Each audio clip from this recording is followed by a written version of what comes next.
thewellnesscouch.com, streaming wellness into your lives. This is Up for a Chat with Cyndi O'Meara, Carren Smith, and Kim Morrison.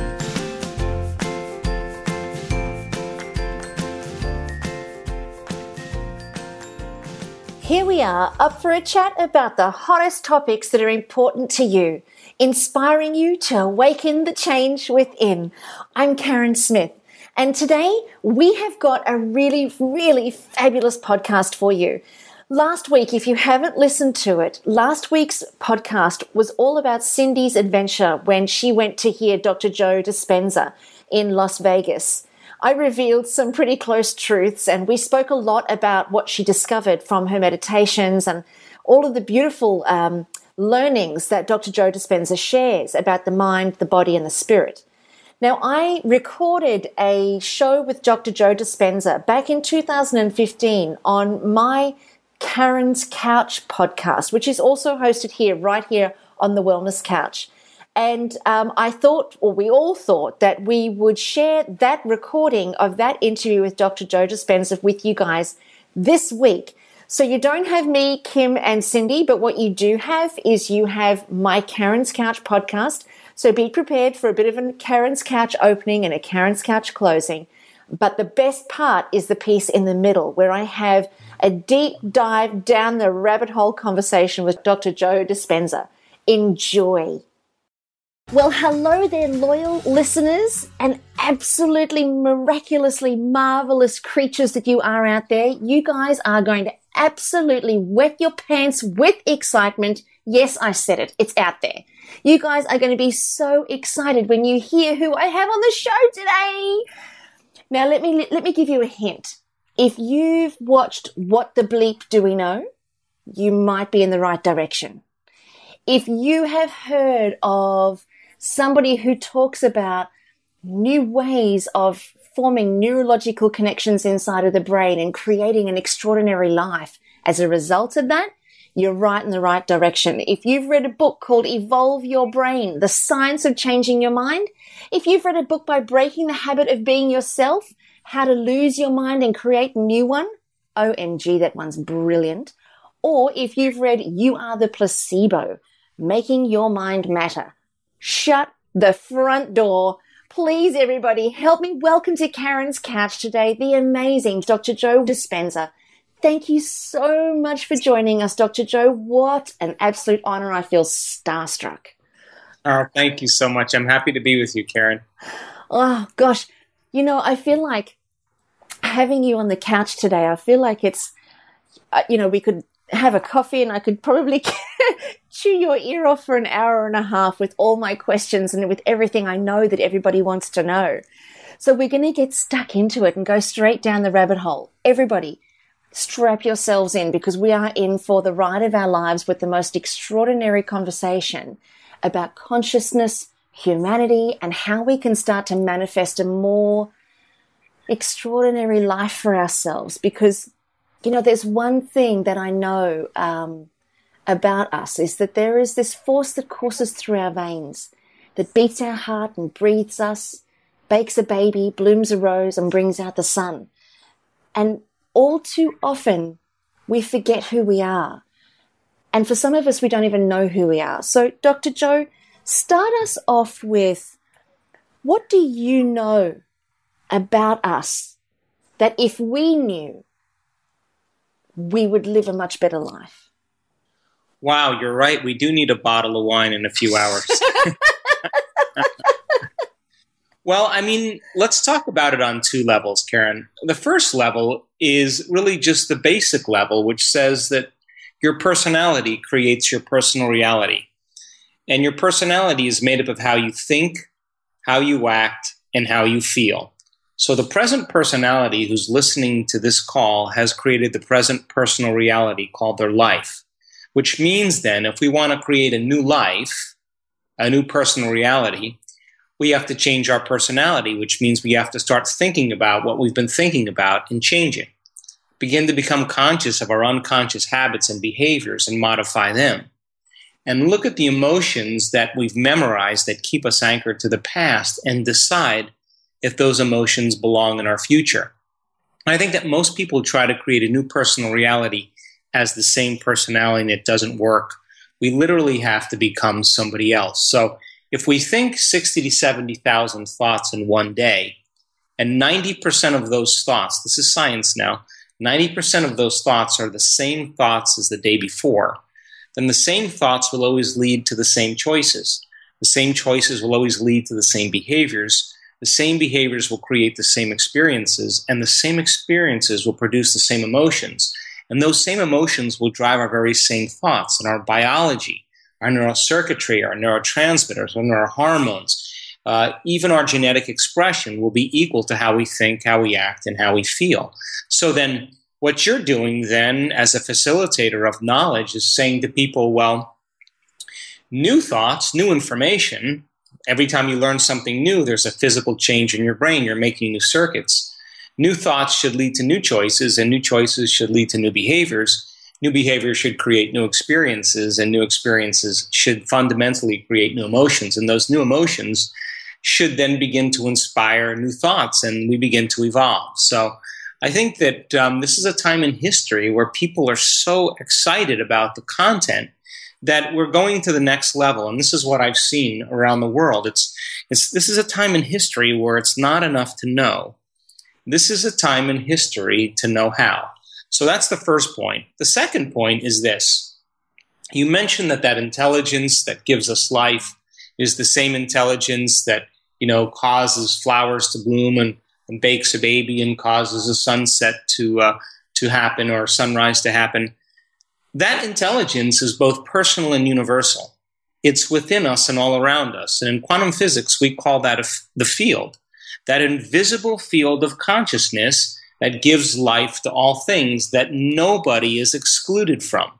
So then, if that intelligence exists within you and it's keeping your heart beating and digesting your food and organizing these trillions of functions per second, and it's all around you, which is the essence of nature and the essence of what keeps everything physical in order, then can we develop a relationship with it? Can we begin to really change our state of being? So then we have a fundamental free-willed, subjective human consciousness, and then we have an objective consciousness which gives life to all things. And when we begin to turn inward and we begin to change our internal states and our vibrational states and how we think, how we act, and how we feel, and we begin to create and using this consciousness to create from, when our consciousness begins to merge with its consciousness, then we can surrender to the universe and get out of the way and allow it to organize it in a way that's right for us.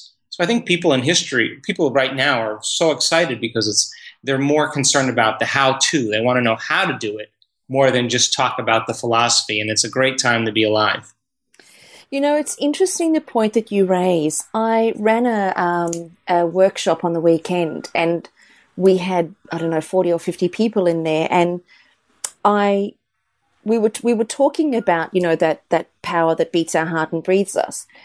And one of the questions that came up, which I thought was quite useful for today's conversation, was, how do we actually create those new thoughts? If we've got if who we are and our personality is what we think and how we act, how we feel, and then how we act, how do we start to get new thoughts when 90% of the thoughts we have today are what we had yesterday?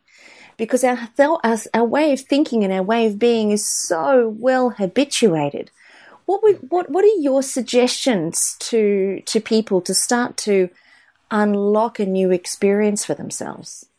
Well, the knowledge is the precursor to experience. The more knowledge you have, the more prepared you are for an event. So every time you begin to learn something new, that new information then acts as the raw materials for us to begin to think in new and unusual ways. So we begin to add a new stitch into the three-dimensional tapestry of our gray matter. And if we're to contemplate on that information, to really examine it, to really review on it, and really, really give it some of our attention, we can begin to make the brain fire in new sequences and new patterns and new combinations. And whenever you make your brain work differently, you're changing your mind. Mind is the brain in action. Mind is the brain at work. So I think that in an age of information, ignorance is a choice. And so many people are so excited about information. And it's not the same world that we had 10 years ago, because people are now so engaged in information that they can research anything and become an expert in it. And so I love the fact that information is available. But what makes it so important is that, what are you going to do with that philosophy? So when you take that philosophical, theoretical, scientific, quantum, neuroplastic, epigenetic, spiritual model, Yes. and you begin to say, okay, how am I going to initiate this philosophy? How am I going to apply it? How am I going to personalize it? How am I going to demonstrate it? How am I going to modify my behaviors in some way and do something differently? Well, if you can get your behaviors to match your intentions and your actions equal to your thoughts, if you can get your mind and body working together, you're going to run into a new experience. Now, the cool part about a new experience is that when you're in the midst of a new experience, all of your five senses plug you into the external environment. And as you begin to experience a novel event, all that information rushes back to your brain through those five different sensory pathways, and jungles of neurons begin to organize themselves into networks and patterns to reinforce that philosophical information. Now, here's the cool part.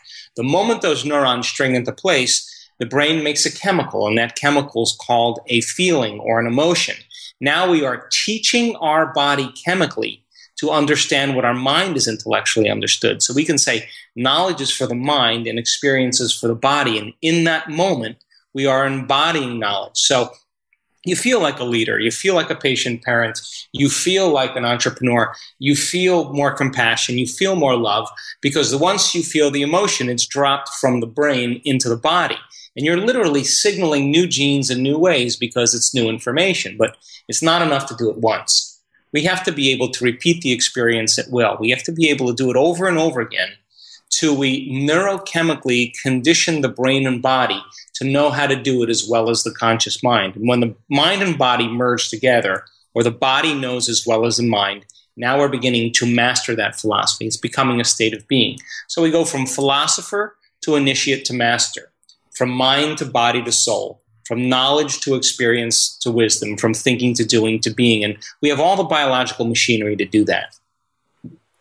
So the law of attraction, when I think about that in the context of what you're talking about, is it the same sort of thing, or have you taken us a step further? Well, this is a very interesting conversation, because I think so many people, when I travel around the world quite a bit, and one of the common questions 5 years ago was, how come the law of attraction isn't working for me? Yes. And the law of attraction is always working for you. It's just that you either have to become conscious of your unconscious self and what vibrational signature you're creating in the world, and how you're able to sustain that state of being. And if thoughts are the language of the brain and feelings are the language of the body, and how you think and how you feel creates a state of being, and thoughts are electric and feelings are magnetic, and you broadcast an electromagnetic signature that influences every signal atom in your life, then it begs the question, should you wait for your wealth to feel abundance?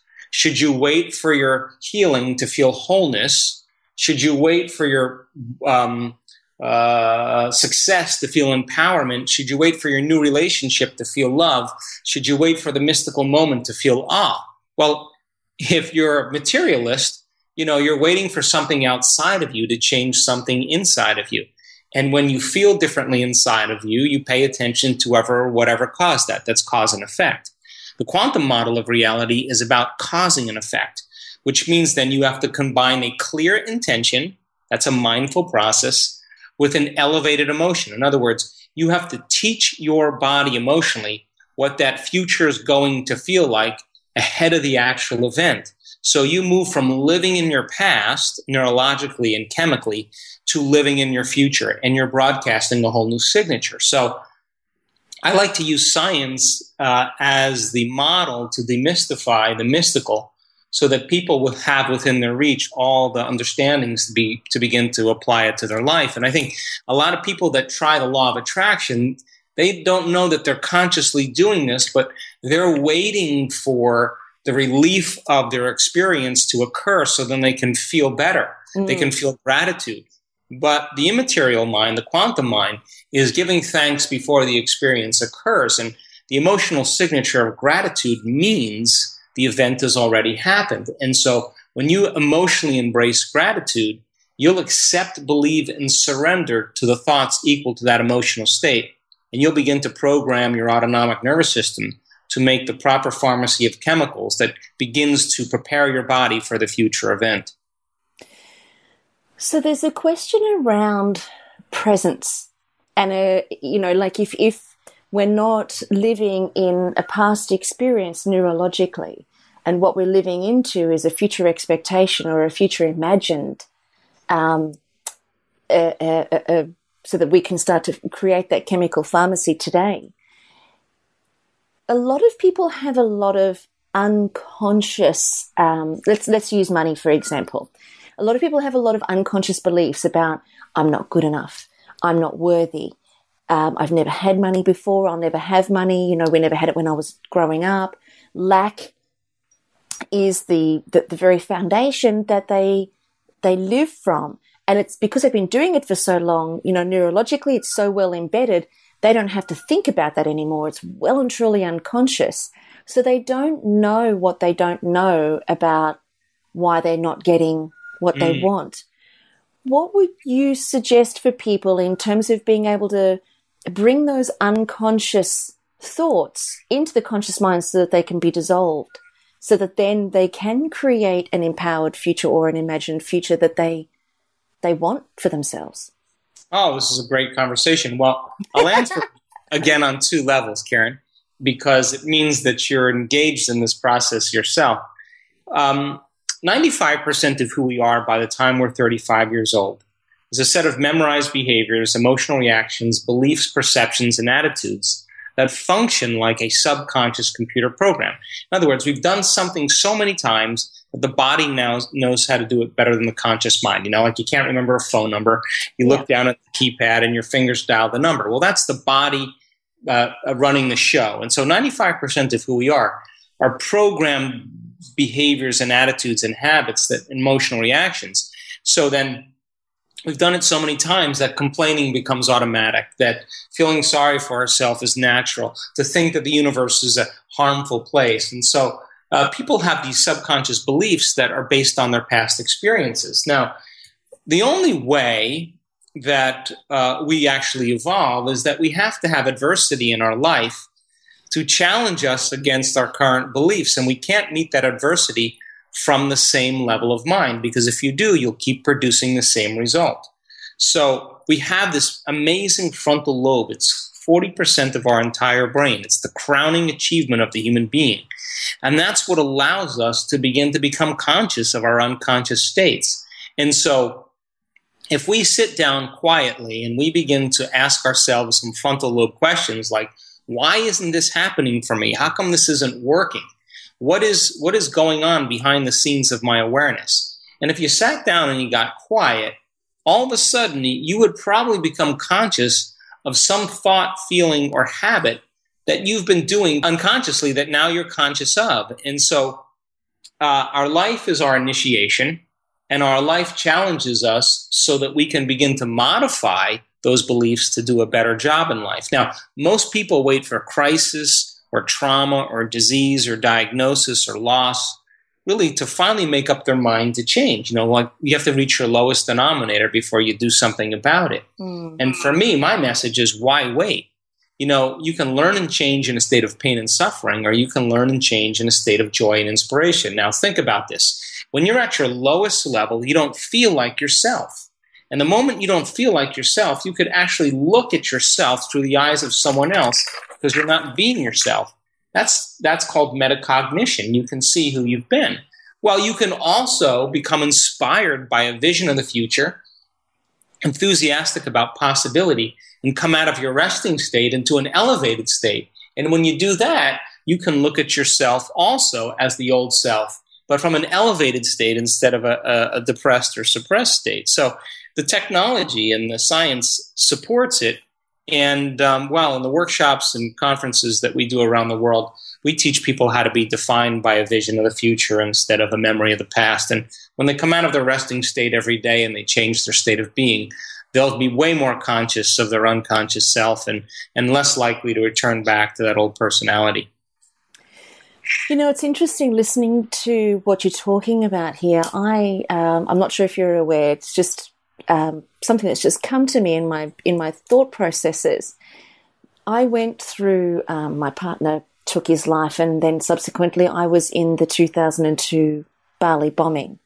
My friends were killed and my skull was crushed, and it was an amazing time. Now that we're so far down the track, 12 years later or 13 years later, I can look back at that and I can see the blessing in it. But at the time, I was absolutely devastated. I was absolutely depressed, and I was suicidal myself. And I often talk about how, I believe that we have our experiences on behalf of mankind, and how my wish for mankind is that they look at me and think, well, she took one for the team, so that they don't have to get blown up in order to get the wake-up call. And, it took such a long time for me to realize, well, it didn't actually take a long time in the context of things. I guess it was 6 years for me to really come out the other side of all of that, whereas it could have been, 60. But I think that the magic in that is that during that time of being so depressed and so down and so not myself, as you say, there was a real misalignment, which I didn't recognize. And of course, I didn't have the knowledge or the tools or you to follow in that context of saying, well, I'm feeling so out of alignment. I'm feeling so depressed and so bad about my life because I am, in fact, out of alignment with the true nature of my being and the true nature of my ability to create. And from that quantum perspective, what I was thinking and what I was feeling and how I was acting was really not having a clear intention in terms of what I wanted for my life. And my emotions were matching where I'd been, not where I wanted to go. And that felt like hell.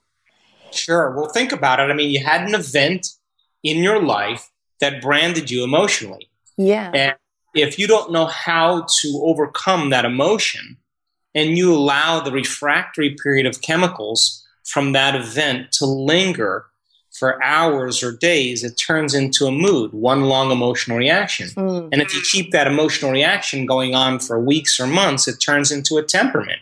And if someone says to you, Carren, why are you this way? And you would say, well, I'm this temperament, depressed temperament, because of this event that happened to me 9 months ago. Yeah. And if you keep that emotional reaction going on for years, it's called a personality trait. So if emotions are the end product of past experiences, and nothing wrong with feeling sad and depressed from the event, but it's difficult to see a future when you're looking at your life through the lens of the past. So people wear their emotions on their sleeve, and that's who they really believe that's who they are. But when they begin to understand that emotions are just chemical residues from past experiences, and you help people overcome the emotions that keep them anchored to the past, when you overcome that emotion, and the memory without the emotional charge then is called wisdom, and that's the name of the game. So then now you're ready to create a new future, but you can't create a new future holding on to the emotions of the past. In other words, if you can't think greater than how you feel, or feelings have become the means of thinking, then for the most part, you're literally in your past, and your body as the unconscious mind is believing it's in the same past experience 24 hours a day, 7 days a week, 365 days a year. Your body believes it's in the same event because you're living by the same emotion. And that redundancy literally is enslaving the body, and it begins to signal the wrong genes in the wrong ways. And so breaking free from that emotional state is really breaking free from your past and no longer being identified with that past event. And when you truly overcome it and you truly break free from it, now you have wisdom. And I think that's really what all of us are after.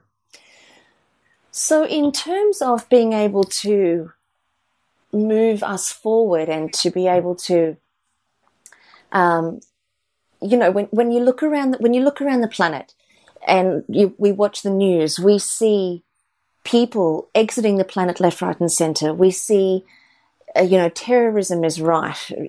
People being brutalized and murdered. And it's the challenge, I think, for humanity is to be able to collectively have that clear intention and collectively create that new emotion. And I get that it has to start one by one. What do you suggest for us as a race in terms of our ability to expand rather than implode, as it appears that we're doing now? Well, I believe that where you place your attention is where you place your energy. And I think a lot of people place their attention on things that really bring them out of balance. And I have no problem with a lot of the things that are happening in the world.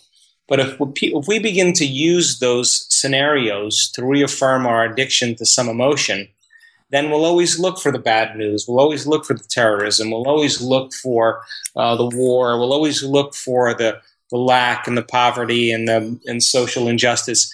And the emotions of stress that are created, the hormones of stress that are created from those events, cause us to feel separate from possibility and to become very selfish. And then when you're in survival, it's all about the self. So we've created, through media and through so many different means, this kind of separation of community. And if you keep everybody in competition and manipulation and you keep everybody in selfishness, then for the most part, you'll have a fractured community.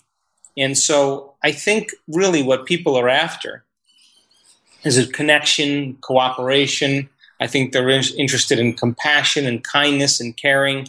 And these are heartfelt emotions that go against those survival states. And so I have an awareness of all of those things, but I don't trust any of those things in terms of really helping people to create community and heal the planet. So look through them and see them as certain levels of orchestration, but really not the true message about who we really are as human beings. Because when we truly are in a creative state, when we're truly overcoming ourselves and we break free from the chains of the past, the side effect of that is called joy. That's transformation. And when your heart starts to open and you feel happy with yourself and satisfied and more whole, there's only one thing you want to do when you feel that way, and that is you want to give. You say, I feel so amazing. I want you to feel the way I feel. So here, take this. And so there's a strong division going on the planet right now, I feel. Of course, speaking from my present state of ignorance. But I really believe that in my observation of so many different cultures, that there's such a division going on. So many people are no longer clinging to the past paradigms, and they're seeing through the facades and the illusions of governments taking care of people and politicians and the economy and education and the religious model and the medical model and the pharmaceutical model and the environment. People are starting to become so informed that they realize that nobody's going to take care of them and that there's a lot of self-interest that drive all those things. So because of that, people are beginning to say, what is it that I don't like about the world? Oh, I don't really like violence. Well, so let me just take care of any violence that I have or any malice that I have within me or towards anybody. And if I can do that, I give people permission to do the same. So I think there's a turning inward for people to really look at and examine their own states. And I just don't really get too distracted by any of that any longer, because the emotions that are created from those things cause us really to feel separate from possibility. It's interesting you said, Dr. Joe, when you were giving us that beautiful explanation there, you said that, you know, when we go in search of lack and when we're seeing all the negativity and we're seeing all of the destruction and all of those sorts of things, it causes us to reproduce emotions that we've become addicted to. And it's almost, you know, when we're having conversations with people who are at a certain point or at a certain level or experience in their lives, you can see very clearly their desire to hold on to those past emotions or those destructive emotions. It feels almost like life and death in the thought of not having them, and not having that distraction and not having that sadness or that fear or that lack or that blame. It's an interesting observation to watch that occurring for somebody as they hold on to that for all that they're worth. Oh, well, listen, I mean, we know this to be the biggest challenge in human beings because 70% of the time we're living by the hormones of stress, and the emotions that are created from the hormones of stress are anger, frustration, aggression, violence, war, hostility, judgment, envy, jealousy, fear, anxiety, insecurity, hopelessness, powerlessness, guilt, shame. They're all created by the hormones of stress. And my definition of an addiction is something you can't stop. So if you were suffering or you were angry and someone said to you, hey, I know you're angry or suffering, why don't you stop? And you can't stop that, then on some level you must be addicted to that emotion. So there's nothing wrong with this. It's just that it's an insight for us to begin to realize that we do have control of our emotional states. So then when you're living in survival, you always fear the unknown because there's better chances of survival when you're living by those emotional states or in stressful states to run from the unknown. There's predators out there. There's danger out there. There's threats. So then we tend to cling to the known. So then we're asking people to lay down the very thing they use their whole life to get what they want for something greater to occur. In other words, people would rather hold on to their guilt. They'd rather hold on to their judgment than step into the unknown because they can't predict who they'll be when they're in the unknown. So this is really where people have to start opening their hearts and starting to trust. And so we know from the research that we've done, and we've done enough research on this, that you and I are at our absolute best when we get beyond ourselves. That's number one. And number two, when you break free from those emotional addictions, truly break free, there's a liberation of energy in the body.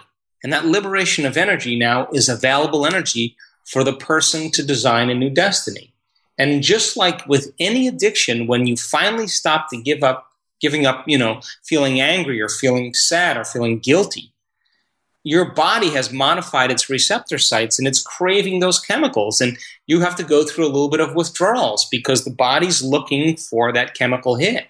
And it starts sending signals back to the brain. And you start hearing voices in your head saying, you can't do this. It's too hard. What's wrong with me? You're too much like your mother. You'll never change. This doesn't feel right. The brain gets assaulted because the body's trying to cause us to return back to that familiar state. So the beauty behind all of this is that if enough people begin to step into the unknown and they'll say, well, it's uncomfortable, it's unfamiliar, it's uncertain, it's unpredictable. Well, it certainly is, but it's the biological death of the old self.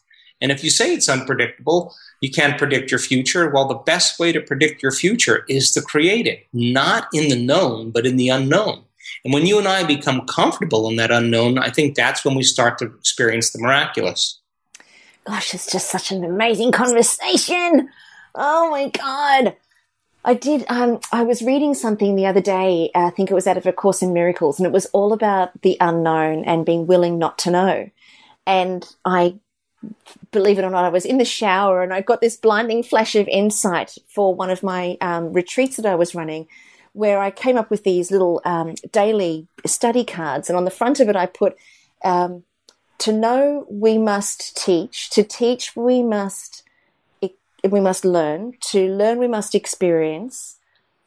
To know we must teach, to teach we must learn, to learn we must not know. And I thought that the trick or the magic is in the not knowing, and where most people would go into a state of fear and trepidation about the unpredictability of the future, the magic is actually there because that's when we can create.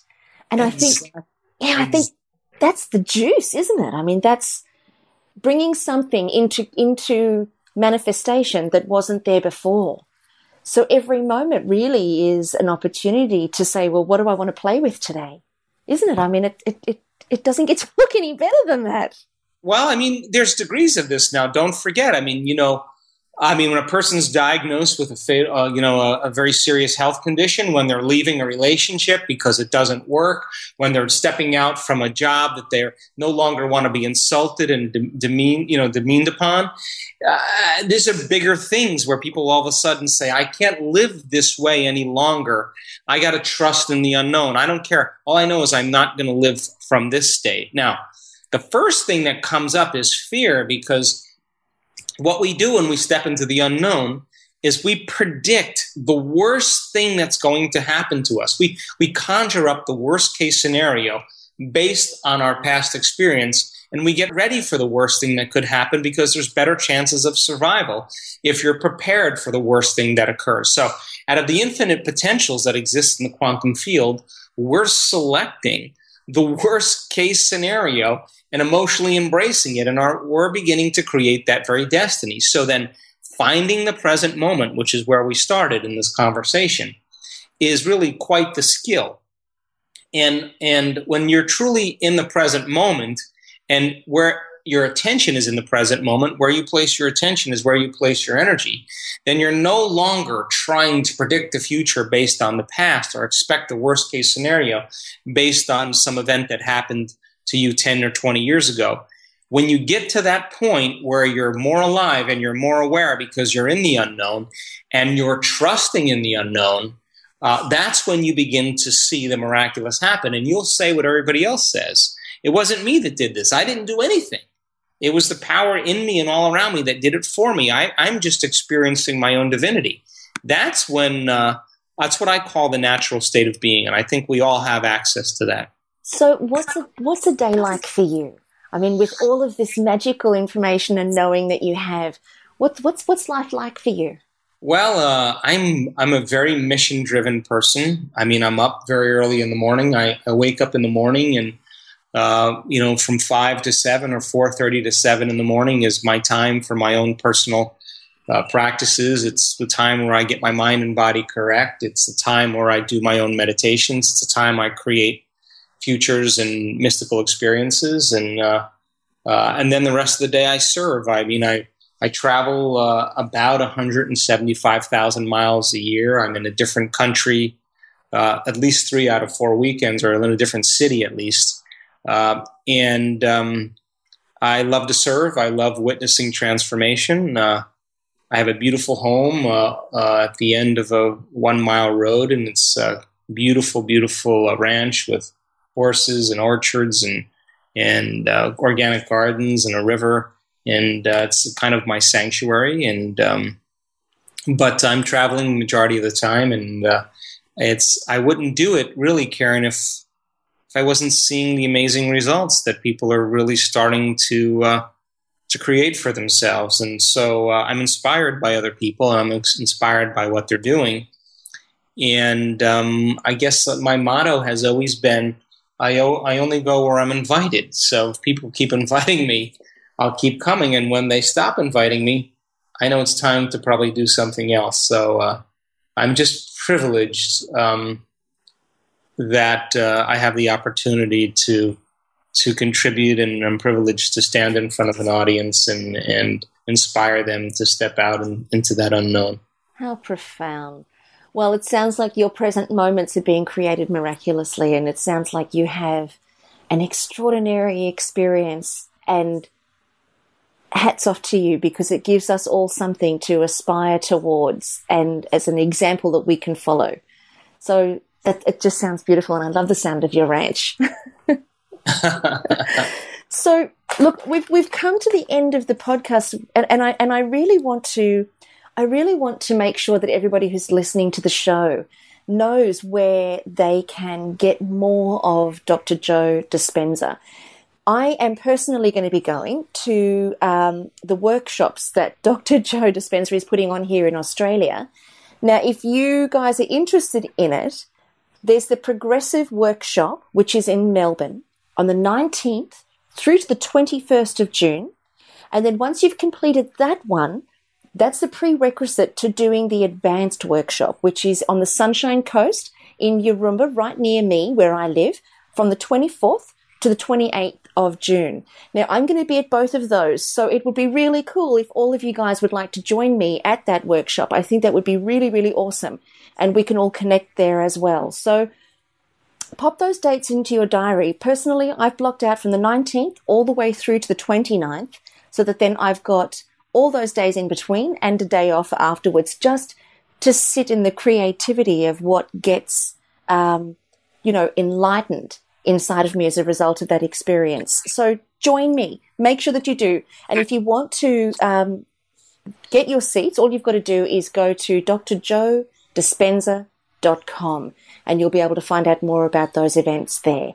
So come along. I'll tell you just one thing about that. Yes, please. I'm sorry to interrupt you, Carren. No. But I'm coming to Australia, and we do a progressive event in Melbourne, and it is a Friday night, Saturday, Sunday. Yeah. And we do a lot of things in that one weekend. We change beliefs and perceptions. We teach people how to find the present moment. We change our energy and tune into potentials in the quantum field. We pull the mind out of the body, and we recondition the body to a new mind. We bless the energy centers of the body. We're in and out of meditation the entire weekend, and my commitment is that people leave feeling very differently than when they arrive. Now, anybody who does this progressive workshop, we're staying another week to do an advanced workshop, and we're bringing our scientists and our team of technicians.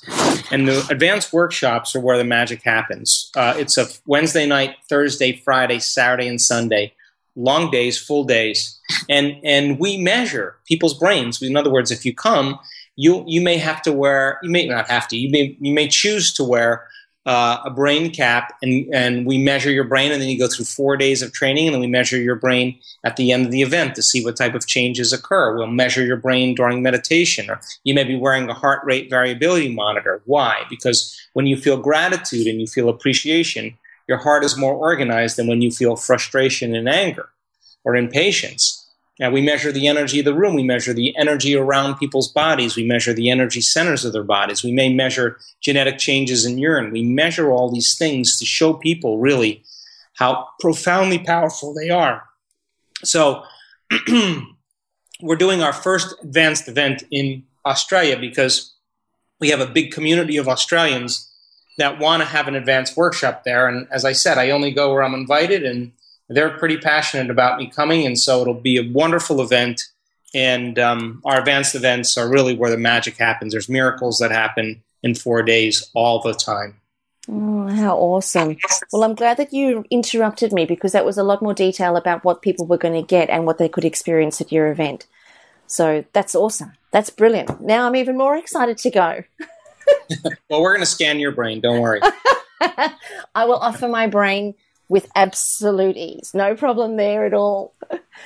Dr. Joe, this has been an extraordinary conversation. Thank you so much for joining us. It would be absolutely wonderful to welcome you back to the couch later in the year. So if you're open to that, we'd love to have you. Oh, sure. I'd love to come back. As I said, if you invite me, I'll... Sounds good to me. Awesome. Woohoo! I hope you've enjoyed today's podcast that's come to you from the Carren's Couch interviews. We have absolutely loved listening in to this interview again with Dr. Joe Dispenza. He is such an incredible man, and his unassuming, gentle, yet completely authoritative perspective on what it takes to really unleash the human potential is so inspiring. So hopefully you guys have absolutely loved today's podcast. Go to our Facebook page at allthews.facebook.com/up for a chat. You can also post your comments and your questions at allthews.thewellnesscouch.com/up for a chat. And we're going to see you here, same time, same station next week on Up for a Chat, where you get to become part of the ripple effect that's changing the world. And we're going to see you on the ride. Bye, everyone.